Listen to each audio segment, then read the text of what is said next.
spiritual growth, bro. Self-reflection. Daily reprieve. Reprieve. That's a cool word. I like that one.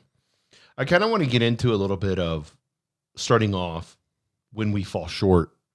And our literature says this. It says when we do fall short of our principles, it's an opportunity to course correct. Yes, very good. To reaffirm our values and to lean more deeply into our spiritual life. This could mean praying for guidance, making gratitude lists, or reaching out to help someone else.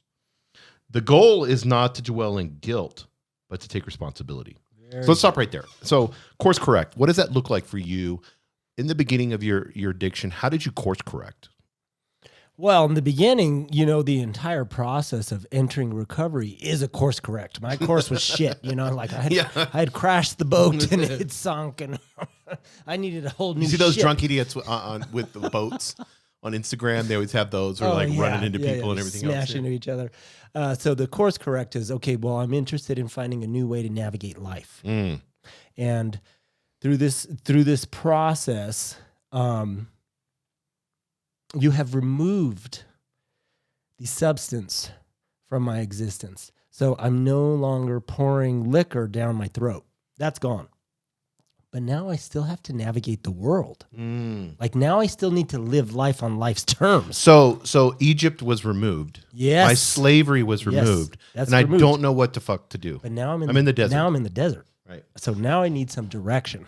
And so as you know, being a human is fucking challenging. Like it's not the easiest thing in the world to be like go figure out your emotions, go get a job, go try and have a relationship and honor your family and make enough money to support it. Go for it. Like we showed up, we manifested in physical form for that challenge. But I don't want to take responsibility. I would rather just spend 12 hours being a slave.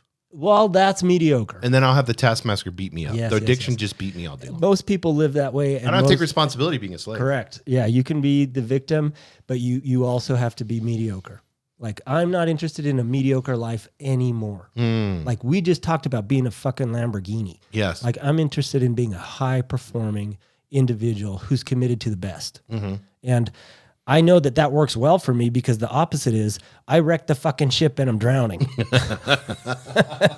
Like, I'm not normal. I have this entrepreneurial spirit. I have this all or nothing spirit. So if I'm all in living well, I'm willing to do the necessary work. That's so good. So the course correction starts looking like, if it's in my head, God help me direct my thinking. But really what we're talking about, again, navigating the world here is when I'm wrong or if I make a mistake, I admit it. I own it. And if I can, I try and make it right. If I could tell a quick little story. Yes, go ahead. I had entered recovery program. I'm sorry. And I was just like, living a different way of life. I'd done a complete 180. Don't you know who I am? I'm Mr. Spirituality now. I was back at my mom's house for some, whatever it was, holiday. And, I thought I'll do a really nice thing for my family, an act of kindness. I'm going to wake up and I'm going to make everybody breakfast. And I did. I got up and I started. Omelets were my specialty back in early recovery. I was the fucking omelet king. And I'm making up these omelets. And my mom got up and she was like, "What are you doing?" And I said, now this is the woman that raised me and the woman that I hurt most with my addiction. I was like, "I'm making breakfast for everybody." She was like, "Well, don't use those eggs. Use these eggs." And I was like, it was like a little jab. It was like, man, I'm not doing this right. I was like, oh, okay. And she was like, "You know what? Don't use that pan. Use this pan." And I was like, motherfucker. I was like, I'm really not doing this right. She's getting under my skin. Yes. Shit. And I'm pretty new in recovery here. I don't know. I just think I'm the spiritual giant doing something special for everyone. She's like, "You're using the wrong spatula. You need to be using this." And I whipped around and I said, "Mom, how's that control thing working out for you?" And I flipped it on her because I was the spiritual king in the moment. Yes. And it crushed her. Her shoulders dropped, her gaze dropped, and she walked away. And she was like, "I don't even want breakfast." Yeah. And during doing this type of work, I have learned the hard way that I don't get very far when I take your inventory and tell you what's wrong with you but I have a really good chance at success and navigating the world appropriately in a high functioning way if I take my own inventory. That's so good. Yes. And I correct my own behavior and actions. So I hurt my mom. I caused harm in that moment. But even in that moment of you being proactive, it was still narcissistic, and it still was the antagonist was, I would be okay if you weren't doing this. Absolutely. And this is really important. And I want you to talk about this because we're coming out of taking full responsibility for who we are. So now we're going to kind of do actions that are kind of fucked up. Like, maybe you're not doing it exactly right, but you're trying. Yes. But yeah, when you're you gonna take stumble. when you take responsibility shines a light on Yes. everything that you're doing. And we're not, as an addict, when you're victim, you don't have to worry about doing anything wrong. So you may have had the wrong pan and you may have had the wrong eggs and maybe you didn't know or whatever. But at the end of the day, maybe she had the eggs in the front and you grabbed the ones in the back. Like who knows? Yeah, exactly. But it's like when you get a job as an addict and you've been a victim for so long, now you have to take responsibility. And now you're going to get critiqued. Yes. And now the boss is going to be like, you're doing it wrong. You need to do it this way. Like, this is how we do it normally. And you're going to get frustrated like you did. And it's going to the victim addiction is going to want to come back out. It bubbled up inside of me, and all of a sudden, boom, I had my enemy back. Yes, I had someone to fight with, and I was able to be. But I was trying to do good, the and then it victim. Yes, fucking don't you came out. understand? Yeah. I was trying to do something good for the family. So the course correct, because we're at this stage in recovery, and because I have the appropriate tools in place, I was prepared. As a result of my practice, I want to be the best type of man I can be. We write down those 2 things that are kicking our ass, and then we bring in the appropriate power. We write down 1 thing we're grateful for. We bring in the appropriate power. I'm constantly asking God to help me with my thinking. Because of the work that I had done before being in front of my mom's stove, it bubbled up inside of me and felt so ugly.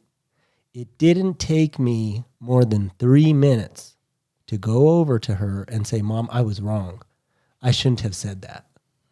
And so that was the course correct. That was me taking responsibility. They're her eggs. Yes, I should use the ones she wants me to use. Like, okay, it's Mom, her pan. You know what I you mean? have some older eggs? It Perfect, means yeah. nothing. It means nothing. But my relationship with my mom means a lot to me. Yes, 100%. The Yeah, eggs don't fucking matter. Yeah, and so it- I course corrected. I did Right. it. The course correct was admitting I was wrong. This is it's an easy portion of spiritual development to kind of gloss over.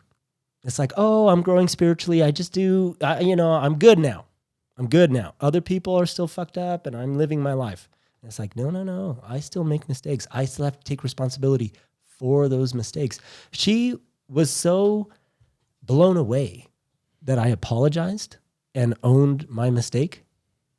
The rest of the day was transmuted. We had a great holiday together. But it's like, don't you think that even in the acts of supposedly service, it was still a form of, because I've done this 100 million times, it's still the form of like, look what I did for you. I'm a Lamborghini. I need to be looked at. I need to have praise. I need to have that. So funny. I need to have that. Look, I'm sexy. I'm beautiful. I'm this. I'm that. I need. The only way I feel okay is if people are giving me what I need. You nailed it. 100%. The result will always reveal to me my true motive. That's good. Yeah. The result was my mom and I got in a fight. Yeah. My motive, I thought, was I'm going to do a good thing and make breakfast for the family. But the result was fight with mom. So the result will always reveal to me my true motive. My true motive was selfish. I was like, I want my family to see how good I'm doing. Yeah. And that's not intentionally like. It's not the super worst bad. thing. No, Yeah. It's not as bad as ruining Christmas. But do you feel like this course correct and understanding like how to course correct? I think that's the important part. I mean, you nipped it in the bud just by having humility. Like that's one step right there. 10 times out of 10, tell me what you tell an employee that comes to you and says, Jason, I made a mistake, but I think this is how we could solve it. Yeah, I'm all in. Like I'm I want to work with that I feel guy. great, Bro, like, I want to work with I'm that like guy. perfect. I'm glad. I always tell employees. I said this the other day. This is so cool that you said this. I said you haven't made a mistake in a while. What are you lying about? No, I say no. It's not like what. Yeah, there's that I'm lying about. But I was like, you're not being creative. Like I'm in marketing, so you would make a mistake or something's going to suck because you're reaching out and being super creative. You're pushing the limits. Yeah, so I want to see you, making like we're race cars. We're gonna fucking fuck some shit up. Yeah. You're gonna get in a wreck. Yeah. Little fender bender here and there. Yeah. However, you don't get to live that full life, that exciting, I'm a creator of my own reality life without being willing to take some risk, without being willing to make mistakes. And then how beautiful is it that we have a tool in place to make that okay? It's like you made a mistake. Yeah, you fucked it up. But look, there's something you can do to correct your behavior, to smooth over this. You know what? Not everybody's going to hate you. But I don't think like what you said is so important. People will apologize without a solution. You said to me just now, hey, I fucked this up, but I think here's where we could go. Yeah. So let's have a conversation about this. And I would be super excited about that. But if you just come to me and be like, I don't know what the fuck to do. I'm all freaked out. Like, that's the responsibility piece. That's the emotional part compared to being self-aware Yes. and getting past the emotion of like, I fucked this shit up. Most people can't get past that part. No. And then they just come to you super emotional. You as a business owner, me as a business owner, how many people do we have coming to us saying, I have a problem? Yeah, exactly. Yeah. I have a problem. That's like constant. Yeah. It's like that's an addict, little whiny voice all the time. But I want to work with the person that says, I have a problem, but I also think these are some potential solutions. But I also like it because I wouldn't be in business if there wasn't problems. Sure, yeah. I handle specific problems. Very good. Yeah, So I want problems. I embrace problems. And this is and this is where an addict I think can really shine. Because like for me and like you, it's like I've gone through so much shit. You're not going to surprise me. I can handle this. I can handle. You can handle a lot of shit. I can handle a lot of shit before I fucking derail. But more than most people. It's powerful. Yeah. So I'm cool with like, oh my God, people are freaking out. Why? Like, let's get this shit done. Yeah. If I'm in the shoes of inner being, none of that horizontal world of form drama nonsense is really that important. So how do you, our material talks about this, lovingly hold yourself accountable, make corrections, and then keep showing up each day? A little bit of that was what we talked about last episode is, the art of spirituality is hold myself accountable is, okay, well, I was wrong. I don't give myself a pass anymore. I'm not drunk anymore. So I no longer get to turn a blind eye to my bad behavior. So I have to honestly look at it. Make the course correction in regards to acknowledgement, in regards to prayer, in regards to God, I need your help, and start bringing in the appropriate power. You know what? Willingness is a very useful tool in regards to changing my behavior because I'm willing to be a better man than I was yesterday. I'm willing to be better than the type of man that harms the people he loves. So willingness propels me to change my action. And then when I do fall short, because we're human, we're still in this 3D reality, the art of spirituality is not giving myself a hard time about it. Yeah, it's the guilt. If anybody... The devil and the deceiver. If anybody was as hard on me as I am on myself, I would beat the shit out of them. I do not let people be that mean to me. So we have tools for that too. He said, God, help me be kind. Yeah. To myself. Yes. The undercurrent of the prayer is, yeah, to me too, motherfucker. Like, let your body rest. Let your brain rest. Don't give it. You deserve an attaboy. You're not in the gutter bleeding, dying. Yeah, and I think also with this, and our literature talks about this, but I want to go into this deeply, it's this renewed commitment in faith. So a renewed commitment and a renewal of the faith. And I think this is really important. Whatever your faith is, whatever your, faith-based, obviously you have a higher self, a higher power, whatever. If you're an addict and you're going through recovery, you have some type of higher self. I mean, that's what everywhere teaches that shit, But for me, it's like, I want to know that I have an opportunity to get in touch with God the moment that I fail. And I have that opportunity. And I know without a shadow of a doubt that God is there for me to hear me and answer my prayers. So the guilt is deceiving. That's the devil. That's deceit. Very good. If I'm feeling guilty about what I've done, that's just me not wanting to course correct. You see what I'm saying? That's the deceiver, the devil. That's that little part of me not being fully committed and renewed to evolving in the way that I need to spiritually. That's all that is. So, because a lot of people let the guilt hold them back. And it's not real. The guilt is not real. Yeah, okay, you fucked over this person in a relationship and you stole from and did everything else. Well, there's steps to handling all that shit. But right now, what do I need to do? I'll handle that when I'm mature enough spiritually to handle that. But right now, I'm 4 days sober. Well, let's work on day 5. Yeah. We don't need to solve the world. Focus on day 5. on our past. Yeah. Because people will start running these scenarios in their head of how fucked up they are. Yeah. Next thing you know, they're buying a bottle. Absolutely. You know, the federal government is really good with the guilt and with the fear. Or whoever, big money, whatever. Not to get too far off a tangent and conspiracy theory, but the brain works a particular way. Yes. Surrounding guilt and surrounding fear. So certain large corporations, decision-making people know this very well, that the brain will respond a particular way. It's built to respond a particular way surrounding guilt and surrounding fear. So what we're doing with our course correct and what we're doing with our renewal and our commitment is rehardwiring our brain. I don't want my brain to respond to guilt anymore. I want to be able to catch that old neurological wiring and say, that's not real. That's not guilt I'm guilty of. That's not real. There's no tiger in this room. I don't need to be this afraid.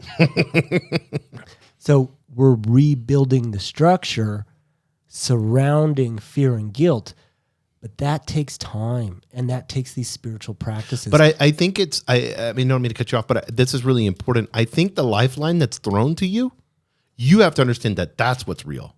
Yes. The tube that got the rope that got thrown to you, the boat is real. The rope is real. And that floating thing that you can grab onto, that's real. Yeah, absolutely. And then as it progresses, I don't want to be so stuck clinging to the life raft that I can't let go. So the practice and the rewiring of the brain enables me not only to survive, I have the life support, but start letting go of that flotation device and know that I'm already above it. I don't even need it. I actually can swim through these treacherous That's waters. a hard part to not identify with what has made me who I feel like I am, because there's bad and good to it. We're going to talk about this, and I'm not wanting to be mean at all, but I'm going to mention someone, Jon Jones, the UFC fighter. Undeniably, the other day I watched a video with Dana White, and he's like, by far, Jon Jones is the GOAT, like #1 UFC fighter in the world. Jon Jones is an addict. It's out there. Like, you can read all the things that you want to read. You'll see there's usually issues that happen. He has addiction. He's an addict, right? I mean, we could clearly see it online if we look at the papers and see the things that have happened, even recently. Getting rid of who you are, the addiction made him the GOAT. Yeah, train harder than everybody, work harder than everybody. Fuck everybody else. Fuck you. I got this. Yeah. I'm super smart. I mean, he's super smart. You have to be super smart to be able to think ahead like that, the moves and all that. I mean, it comes easy to him because he's so smart with that. But the addiction is what made him who he is. You take that away, what turns then? That's a hard thing to get a whole new identity. Yeah. Well, you see what I'm saying? I mean, those are where the stakes are high. Yeah. Like you in the gutter or me just getting fat because I'm eating Big Macs doesn't. But when you put something like that in place. Well, we would call that. To me, the addiction, because he's a Lamborghini. He's a Bugatti. Yeah, he's a Bugatti. The Carl Jung would just call that shadow work. It's like Well, you need to integrate that shadow. There's a part of you that's really nasty. Mm-hmm. But that part of you can also make you super successful and useful if God's light is shining on it. If it's kept in the dark, you don't know when it's going to rear up. And if you're exhausted or if you're not spiritually fit, maybe you don't have what it takes in the moment to keep it suppressed. He's tried multiple times, and he tries to mention God and scriptures and stuff, and then 2 weeks later you hear this problem that happened. It's perfect. It's addiction behavior, like 100%. He's like driving around in the middle of the night, talking to homeless people. What are you talking to homeless people for? Multimillionaire, the GOAT. Obviously there's drugs involved and all that stuff. When you see an addict's like faith, the belief in God, it's almost sometimes an excuse to be a victim, because the God, and I don't want to get too heavy, but I want people to understand this. Sometimes people make God external, make Jesus external, and it's something that I need to be saved from because I'm such a horrible idiot person. The only thing that's going to save me is that thing over there. So if I grab onto that thing over there, then that's going to fix all my. Jesus is going to fix, like, he's a miracle. He's like another thing that if I pop a pill, Jesus pill, he's going to cure all my addiction. He's going to cure all my sins. Why? Okay, I accepted Jesus as my Lord and Savior. Why am I not? Why is my life better? Why? I'm still craving alcohol. Yeah, well, Lord God, help me with the crave. It's the same. It's just using religion as a victim. Sure. You see what I'm saying? Yeah. Then I get to be. I still get to hide. I still get to sidestep the responsibility piece. Okay, so what is a commitment? A commitment is something I do whether I want to or not. Like, I'm committed to be a good father. Yes. That's a motherfucker, man. Like, even if I don't want to, I still made the commitment. Yeah, it's not being selfish. That sucks. Yes. So I'm committed to my recovery. I'm committed to transmuting my selfishness, to transmuting my guilt, to transmuting my fear. I don't want to fucking do that. It's hard, but I made a commitment to do it. So that means whether I want to or not, I'm going to at least fucking try. I'm going to practice. And the renewal piece is super cool because, like you said, like, we're human. We still have to experience life on life's terms. I wake up in the morning, I get on the bike, I'm like spiritual fucking giant, I'm ready to go. By the time I get on the highway, I've already screwed it up. Like, I've already judged 18 people and had emotions of fear, and I'm ready to fight for my life. And so the art of, it's not the art of commitment because I'm committed, right? It's the art of recommitment. So I want to recommit to my spiritual practice throughout the day. Can I get, because this is so important, bro. And I heard a story here recently. I'll be real quick on it on a podcast. It like brought tears. I was actually crying in the car. There was this man, just to be real quick. He had one leg. I think he was maybe a veteran, issues or whatever. And there was this men's group, small men's group, and they were going to go up a mountain. Not Mount Everest, but it's something like that. Like, you have to have oxygen and Sherpas and shit like that. Mountain. Yeah, it's a big-ass mountain. So they were going up there. Well, there was actually an NFL linebacker that was there in their group, and they were having problems to get up the mountain. Like I was in the Marines, there was a Marine that fell out. Like, I mean, just not because he was that. It's just like some people have a hard time breathing up high. It's hard as shit. Yeah. Yeah. I mean, there's some people get injuries, roll your foot or whatever. So they're really trying. So this NFL linebacker knew the guy that didn't have a leg or whatever, and he went up to the lead guy because they were like, you need to send this guy with the leg back. Like, you're going to have to send it back. Like, he's not doing well. And the Sherpas came up to him and said, this guy's going to be a liability on the whole team. So the linebacker went to the head guy and he's like, you can't send him back. Like, you can't. He's like, his wife talked to me the other day. Do you know how many times he's had a gun in his mouth? Like, he's at the very end. Like, he doesn't know how to handle anything. Pain pills, addiction, having to deal with this. He needs a win.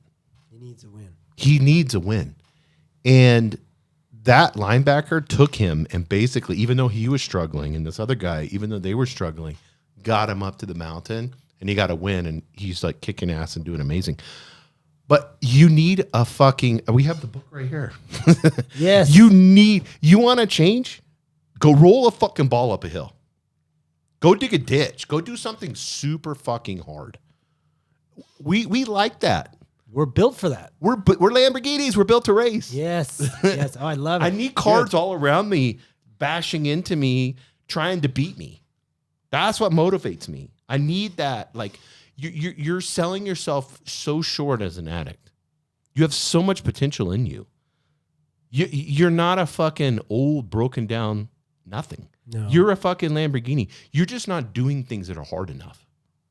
Like if you would really, all of life has been too easy for you. You know this with skiing and why is things came easy to you and everybody else is struggling.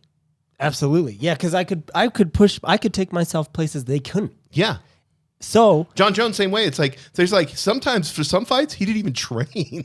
yeah, it just showed up. It just came easy. You've had life too easy as an addict.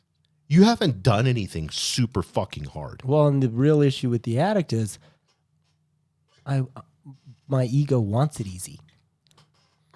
Alcohol or the substance, the sugar, whatever it is, made it easy. Mm-hmm. It made it easy to turn a blind eye to my shit behavior. Yes. It made it easy for me not to take responsibility for my life and my success.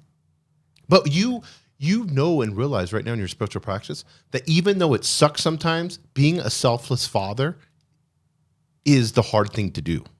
That's the push the rock up the hill. But how rewarding has it been? And we talk about this all the time. I mean, look at your children and how they're turning out. You want to see Sisyphus as happy. I would like to view him as smiling as he's pushing that rock. At least he has something to do. Yes. He has a load to carry. Human beings are built to carry a load, especially addicts. We just picked the wrong load. We were so lost in our unconscious that we made life as miserable and as terrible as possible because we just didn't have good direction with our I need a load energy.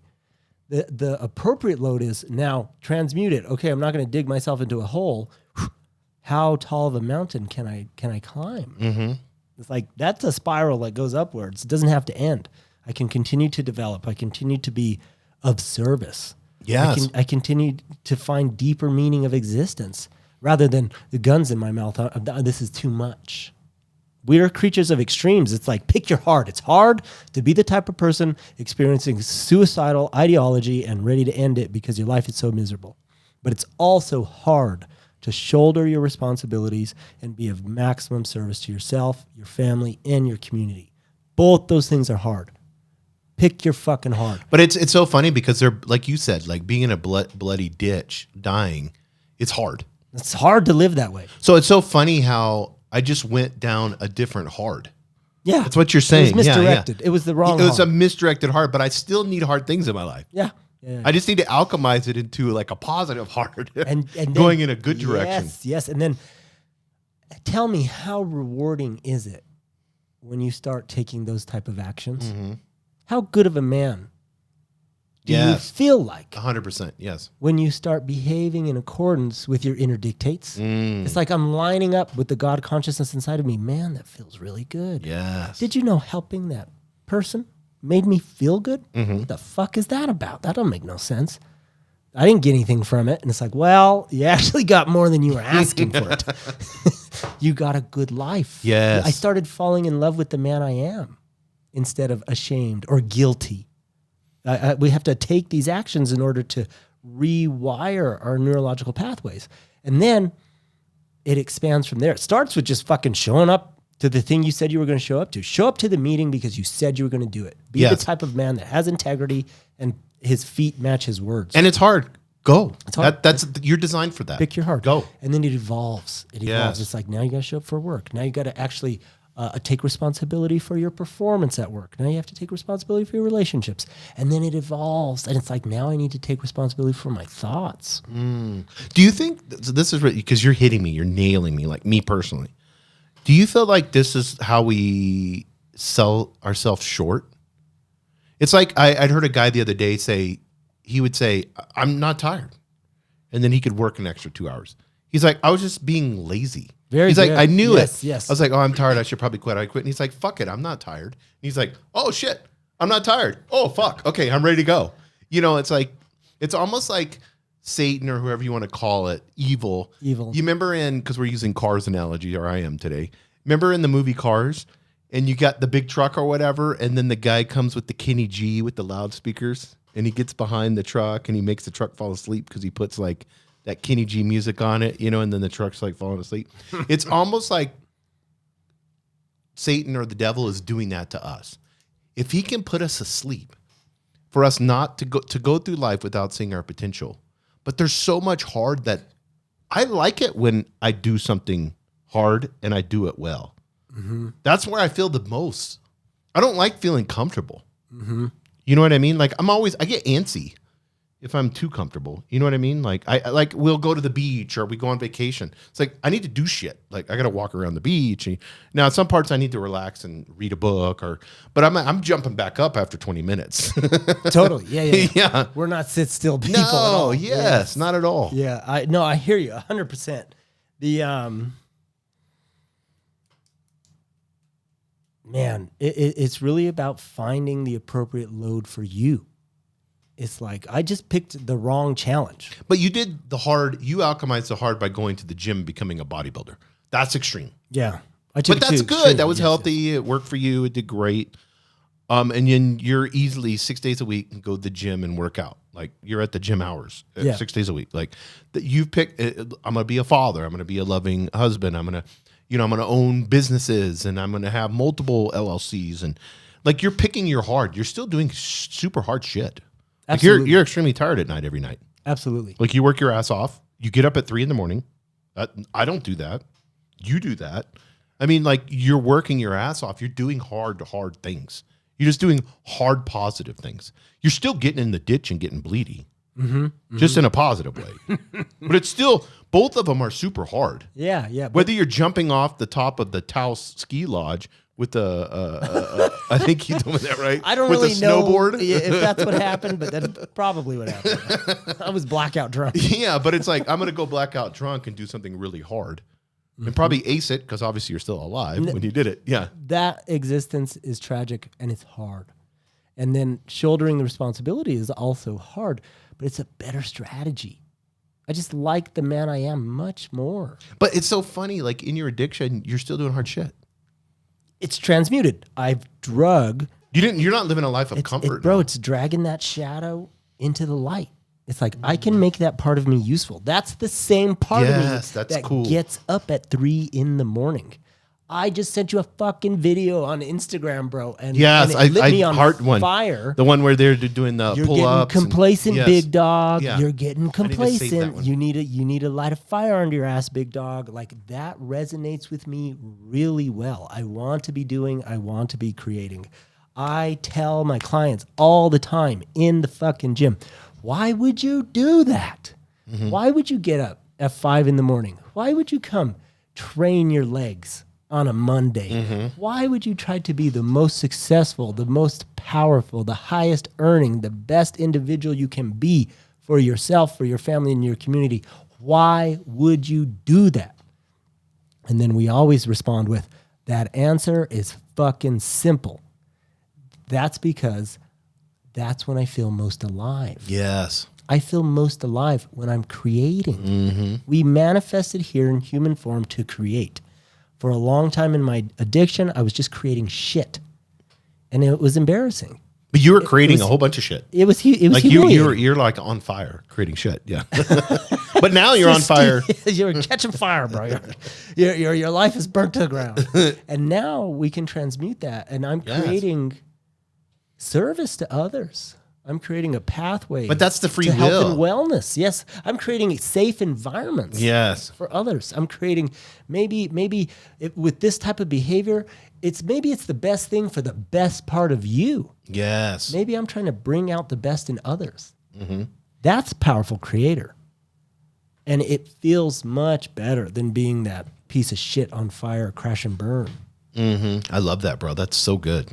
That's so true. Yeah. Like that answer is fucking simple. Mm-hmm. We choose the positive hard because that's when I feel most alive. That's amazing. I'm not embarrassed of myself anymore. I'm not acting out of guilt anymore. I feel most alive when I'm choosing that positive hard. The answer is simple. Yeah, it is. It's so simple, and I love it. Well, I want everybody to know. We'll close on this. I want everybody to know that number one thing you can do is share this. Share it on social media. I've been here lately. Trying to make like longer clips. Those seem like the longer ones seem like people watch a little bit more. Like I'm gonna try some more. Just try stuff. But you guys need to let me know in the DMs. I mean, you guys send DMs and stuff like that. But let me know, like if you like it better that way, like if you want, like we talked about this for 5 minutes. So that's a 5-minute clip of talking about like one subject. Yeah. So I've been trying that and playing around with it, but share them. Like that's what we ask you to do. Share with other people that you know. If something's been of an inspiration to you, share it to somebody else. You can DM us. That's cool. We get those like, oh yeah, it's awesome. And it's like, I'll heart that and write back or whatever. But sharing it to somebody else is where the number one thing that you can do for us, if that makes it, absolutely. And sense then to you. maybe it's along the same lines of trying to be of service to somebody else, trying to create for somebody else. Yeah, you don't know what sharing it and them listening to this podcast, what can happen. You will never get to know how great of an effect you could have on somebody else. So we challenge you, go out into the world, not just with our podcast, but with other spiritual tools. Try and be of service to yourself and to others.